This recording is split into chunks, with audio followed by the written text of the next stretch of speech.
Now welcome to another edition of News from Naboo with Force Lightning Takes. And let's get right to the news. Alright, first up we've got a story from Ewan McGregor, and he did say some interesting things about his role in Star Wars. First off, they start out by saying that he was actually very reluctant to play Obi-Wan Kenobi in Star Wars. It's a big role. It's an iconic role. It is a big role. He said, "It wasn't a done deal for me. I didn't think it was at all who I was. I believed, at that point, I was a Danny Boyle actor. The beach was more important, and I meant it. It wasn't flippant. I didn't ask a lot of people for advice. I am happy that I am this character for a lot of people, but when these films came out, they were so disliked. It was hard. The first one was panned, and we still had to make another 2. It was weird to be in a film that was hammered." Hammered by the critics. And some fans, don't get me wrong. Yeah, Jar Jar was a point of contention. Certainly. Yeah. Still is, but everyone loved Obi-Wan. Yeah, he was, him and Qui-Gon. I had his poster. I remember seeing pictures of your room when you were a kid. Yes, you had your Obi-Wan poster, just as I did, to be honest with you. Maybe for different reasons. Yeah, probably for different reasons.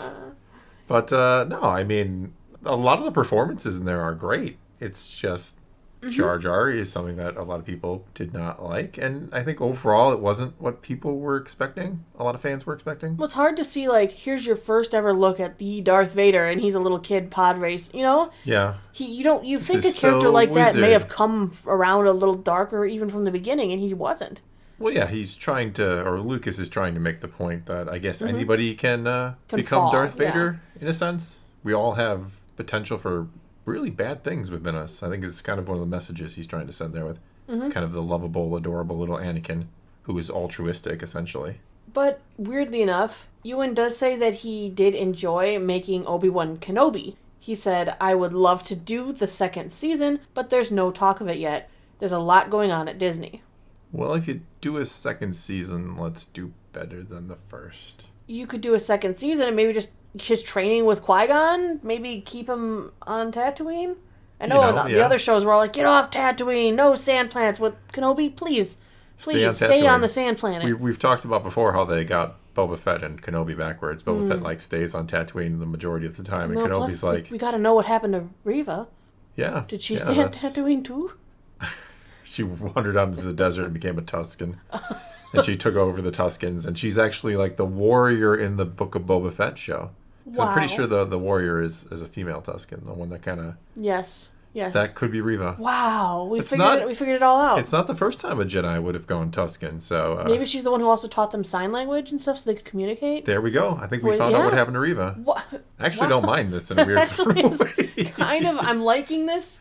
This is now my new headcanon, is Reva wandered off into the desert and started to teach the Tuskens. She joined with the Raiders. And that's how they started to become more civilized. That's why they, like you said, they developed the sign language. They started to communicate. Before that, they were just savages. So. Yeah. So by the time Mando comes along, of course they're different people. Yeah. They have now become more civilized. It's Reva's hero arc. She saved the Tuskens. She saved the Tuskens. The ones that Anakin/Vader, who she hated, had slaughtered. It all makes sense. This is actually some good stuff right now. I think we're coming up with. Disney, take notes. Yeah, we've solved your Reva problem. Yeah, and the problem with the Tusken Raiders. Yeah, the part that they were horrible savages in the prequels, and then later we're like, these aren't bad people. Yeah, they're not really all that bad. Yeah. Reva, there you go. You're welcome, Lucasfilm and Disney. We have fixed a plot hole for you. I don't know about plot hole. We just fixed. We fixed some issues you may have had. Yeah, these are things that we do for you. Yeah. Another interesting thing is Daisy Ridley. She just had that movie come out. Sometimes I think about dying. I watched the trailer. It does look sort of interesting. I'm very, indie film-esque and deep movies, and I like stuff like that. More of a character study than Star absolutely. Wars was, especially Rey. Yeah. So she's still in the spotlight, and she's still getting Star Wars.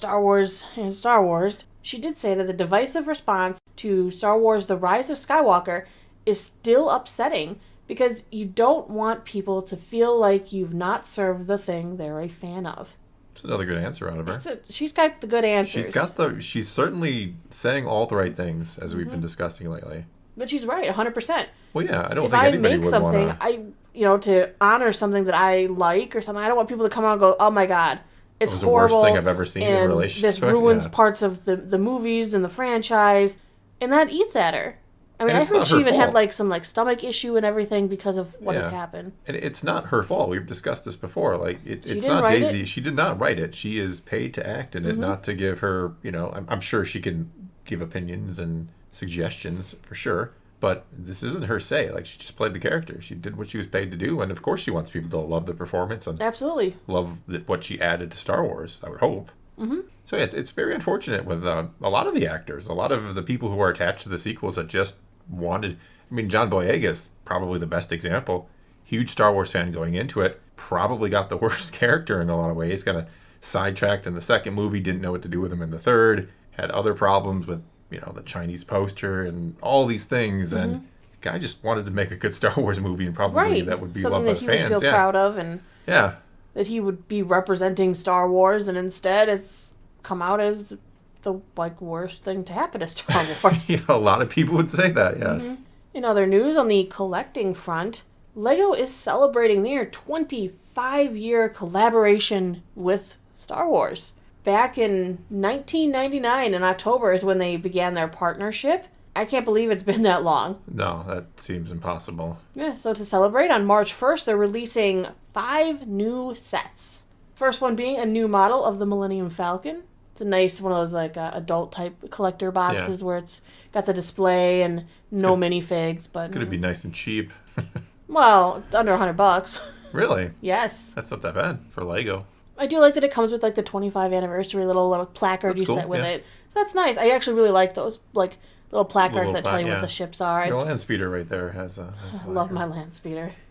We're also going to be getting the Tantive. Nice new looking model of that. Fancy. Again, no minifigures come with this. We're getting a brand new ship. The Invisible Hand. General Grievous's flagship from the prequels. This ship they have never made before. I wish it would come with a General Grievous figure, but it doesn't come with any figure. No figure. I don't understand that. Isn't that like part of the fun with collecting Legos is the minifigs? I mean, that's like the... Yeah, I was saying, even my land speeder came with, Luke and 3PO. Yeah. Yeah. I gave 3PO one of the extra lightsabers. Even though it's a little out of scale, actually. It's a little too quite big. A bit small. Yeah. The minifigs are too small, yeah. We're also going to be getting a new R2-D2, one of the bigger R2-D2 figures, and he's coming with his own minifig of Darth Malak. It's a brand new minifig.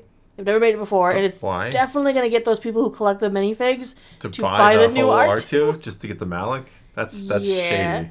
It is what it is. Well, I'm sure there'll be people who don't care about Malak, probably never even played Knights of the Old Republic, who are like, I'm just going to sell this minifig because I want the R2, so those people need to hook up with the people who just want the Malak and don't care about the giant R2. Somebody who wants good old metal jaw. Metal jaw, yes. Trap jaw. And last but certainly not least is one of those play sets, so it comes with the minifigs. It is the Boarding of the Tantive.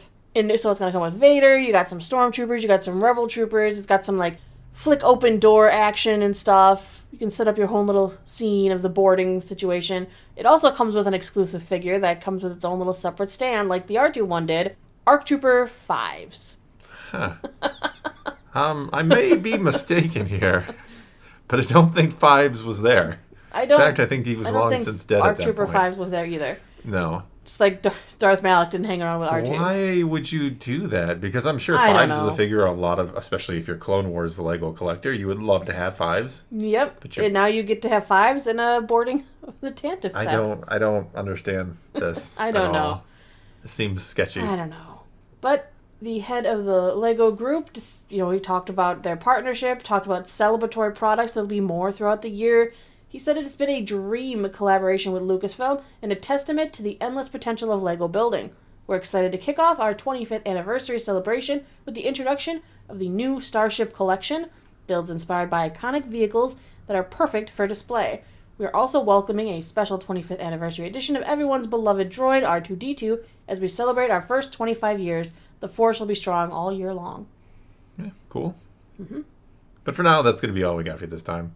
Now it's your turn. Take to the comments below. Tell us what you think of any and all of today's news, and let's talk some Star Wars. And until next time, thanks for watching.